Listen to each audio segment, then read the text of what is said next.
আমরা আগামীকাল পর্যন্ত আমাদের এই শান্তিপূর্ণ অবস্থান এবং শান্তিপূর্ণ যে কর্মসূচিগুলো আমরা দিচ্ছি সেটা চলমান থাকবে।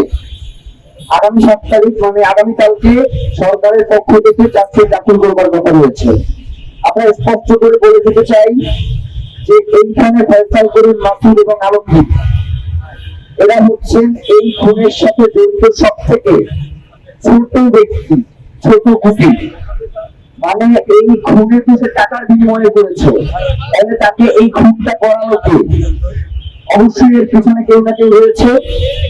আমরা সরকারের কাছে স্পষ্ট বলে দিতে চাই, আগামীকালের চার্জশিটে কোনোভাবে যদি শুধু ফয়সাল করিমকে দিয়ে নামকে হচ্ছে একটা চার্জশিট দেওয়া হয়, বাংলাদেশের জনগণ সেই চার্জশিটকে প্রত্যাখ্যান করবে।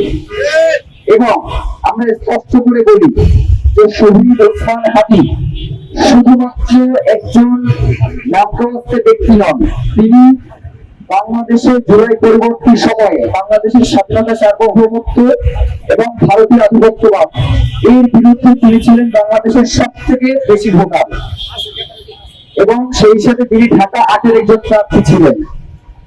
আমরা কাউকে ঢালাওভাবে দোষ দিতে চাই না এই হত্যার পিছনে, কিন্তু আমরা মনে করি যে যেভাবে আমরা কাউকে অবিশ্বাস করি না, সেইভাবে আমরা কাউকে বিশ্বাস করতে পারছি না।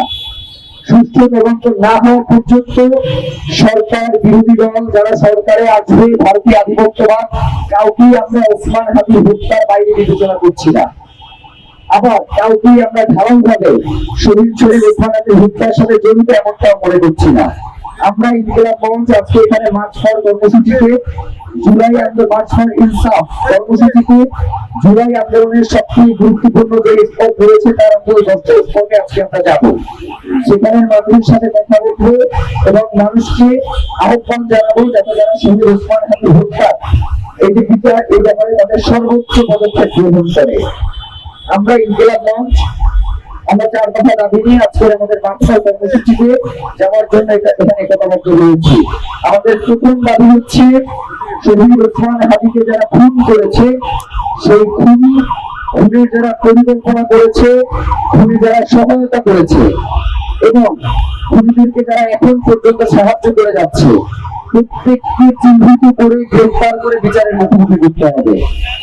আমাদের দফা নাম্বার 2 হচ্ছে বাংলাদেশে দীর্ঘদিন, দীর্ঘ 17 বছর ধরে যারা খুন হত্যার রাজনীতি করেছে, যারা জুলাইয়ে আমাদের 1400 অধিক ভাই বোনকে হত্যা করেছে, তাদের মগজ রাস্তায় পড়ে রয়েছিল, এমন অবস্থাতেও তারা ক্ষান্ত হয় নাই।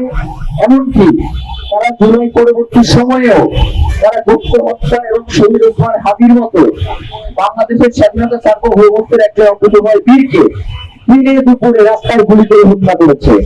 আমরা চাই যে ভারত বাংলাদেশের এসব সন্ত্রাসীদেরকে আশ্রয় দিয়েছে, তাদেরকে অতি দ্রুত তারা বাংলাদেশে ফেরত পাঠাবে। কারণ বাংলাদেশের সাথে ভারতের সহ পৃথিবীতে একটি আন্তর্জাতিক বন্দি বিনিময় চুক্তি রয়েছে।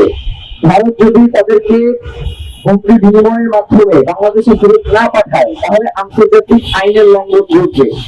আমরা চাই অতি দ্রুত ভারতের খুনি হাসিনা সহ আওয়ামী লীগের যেসব সন্ত্রাসীরা আশ্রয় নিয়েছে তাদেরকে ভারত থেকে অতি দ্রুত বাংলাদেশে ফেরত পাঠানো হোক। যদি না পাঠায়, তাহলে বাংলাদেশে কর্মরত সকল ভারতীয়দের ওয়ার্ক পারমিট বাতিল করতে হবে। এটা আমাদের দফা নাম্বার 2।